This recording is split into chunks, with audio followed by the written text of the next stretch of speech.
Hello everyone, welcome back to the channel and welcome to my return to GT Sport. Now it's been quite a while, ever since I made the move from a G29 to a T300. I haven't touched the game at all, just purely because it didn't feel as good.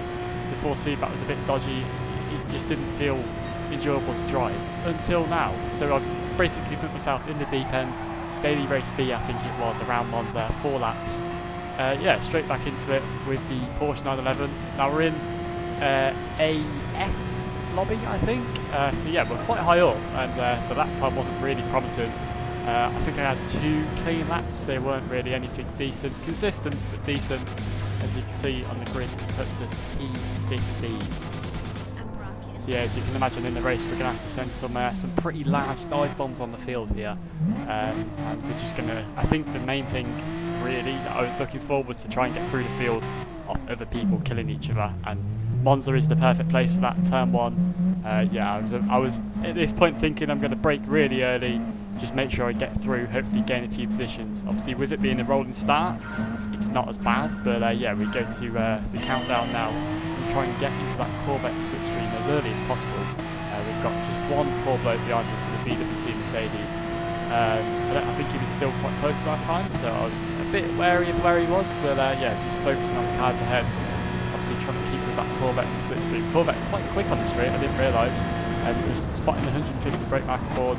We have a little look on the Corvette, I thought there might be a gap, but I think really we just got put onto the inside curb on the second part of the chicane. But everybody, surprisingly, everybody made it through the first chicane cleanly in an open lobby race, sort of. So that was impressive. I was quite happy with that on my return. I haven't binned it yet, I haven't taken anyone out, but I have got a bit of a gap ahead of me to the Corvette, so I was quite, wary of trying to close that back up again. As you can see, there's absolute chaos up ahead. We get rear-ended by that Mercedes, and he has gone to Narnia. I can't imagine he's going to last much longer that far behind. But 2-second penalty for both the Corvettes there. One goes spinning off again into Narnia, and he does make a quick exit out of the lobby. We have a little look on the Mercedes here. Yeah, nothing really too major. I was just put in a position where I was up the inside. But yeah, we're going to gain at least 1 place here on that Corvette that's now got a 4-second penalty. So his safety rating is most definitely going to be Z after this lobby, which I'm sure he's going to be highly impressed about. But yeah, again, a bit of a gap opening up ahead. I think my main struggle going back into the game was definitely corner exits. It felt like I didn't have enough grip to do it. I don't know whether it's just the new force feedback, because I'm still with GT Sport, I'm still tuned in to being on a G29 or T300. It just feels different. Like, it feels better, but I just haven't quite got to grips with it yet. So yeah, it was a bit slow out of the corner exits, but I was definitely still within that slipstream. As the back end just tells us no through Parabolica there. That was not fun, I can tell you. We've got yellow flags up ahead again. For some reason, there's a car just off really weirdly backwards up against the barrier. I don't know how he got there. Quite like to know, so you can let me know. That would be spot on. But yeah, that was a weird one. But we're up to P12 anyway. Decent few positions made on the first lap, as you can see as well. This McLaren coming into view now in P10 is going to cause us quite a lot of struggle as we nearly killed the Mercedes. That might have been my fault, but we moved. But yeah, that McLaren F1 is so fast on the straights, it's unbelievable. So if you're the car behind it, you just get carried. Like, even it will pull away. If you're in the slipstream, it will just disappear. I'm sure if you play the game, you know. So yeah, I spotted that McLaren. I was like, I need to be the car behind that McLaren, try and hopefully then follow him through. But first I had to make my way past this Mercedes, which yeah, wasn't going to be easy, because obviously he was in the slipstream of the McLaren. And he was basically getting pulled away from me. But as you can see, there's another car off into Narnia. In between the two Lesbos, there is a GTR, I'm going to say, with another penalty, so we're going to gain another place. Decent few penalties coming out in these first few laps. It was out for me, so I wasn't really complaining, even if they was BS. But yeah, up against the back of Mercedes again. Not really anywhere we can pass yet. Which is sort of trying to spot what he's doing. He has a bit of a mistake through there. We're going to try and go for a cut on the exit of the corner. We get a nice big whack as well. That was yeah, any other game, and I think we would have been in the shadow round. But yeah, with GT Sports arcade physics, that was all right. Because we nearly sent him back to the shadow round. Just a nice little punt back. I think I clipped my rear left on the grass, and it didn't end well. Somehow they're both still going after 2 incidents in 2 corners. No safety rating on the penalty for either, which was impressive. In fact, my safety rating goes up, which was interesting, I can't lie.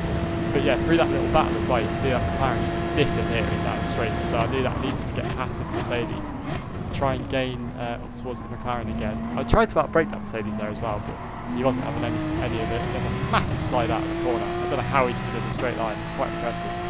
And yeah, that's sort of like, I was trying to set myself up for a move here because obviously he had such a bad exit. So we go down into the second chicane. We're not really that close at all, but I just sort of tried to make sure he knew that I was still there. And yeah, I think he was well aware anyway, but it was worth a try to see if I could put him off. The McLaren up ahead with the Corvette having quite a big battle, so that's allowed us to gain. And yeah, we've got that GTR as well closing in. We've got that 1 second penalty.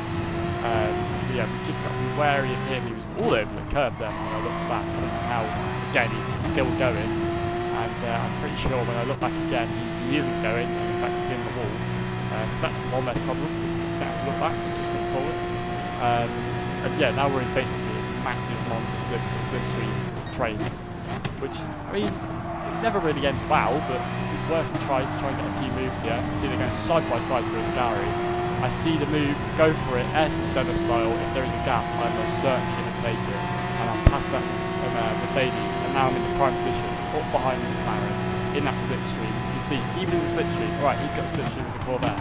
He was just leaving me for dead. I don't know how that car's actually BOP'd right. I don't think it is. Yeah, it's just insane down the straight.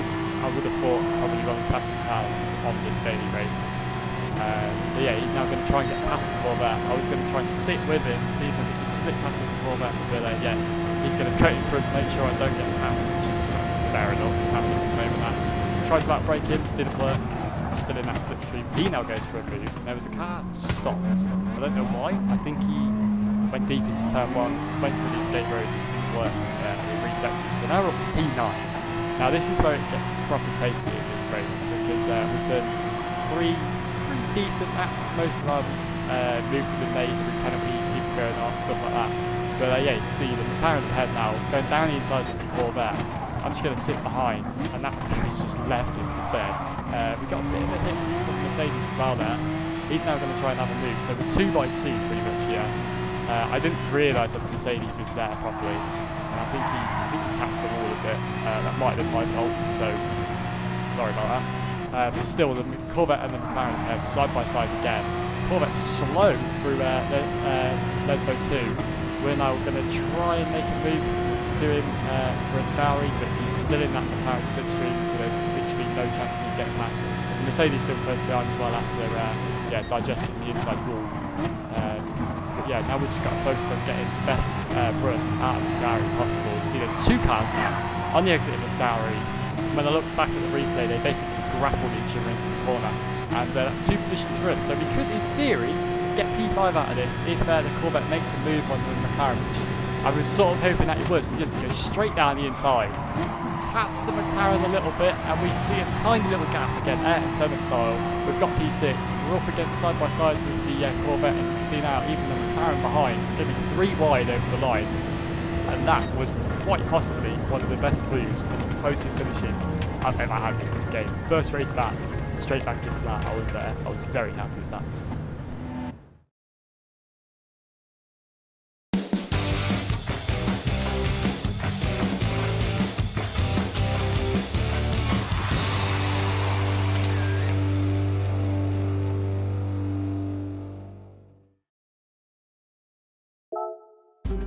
So there we go though, 10 places made with 4 laps around Monza. That was, like I said, I was really happy with that. But if you want to see more videos like this, let me know, subscribe, like the video, and I'll try and make it a bit of a series, maybe one of the daily races or 2, depending on how many good ones there are a week. And I'll see you guys in the next one.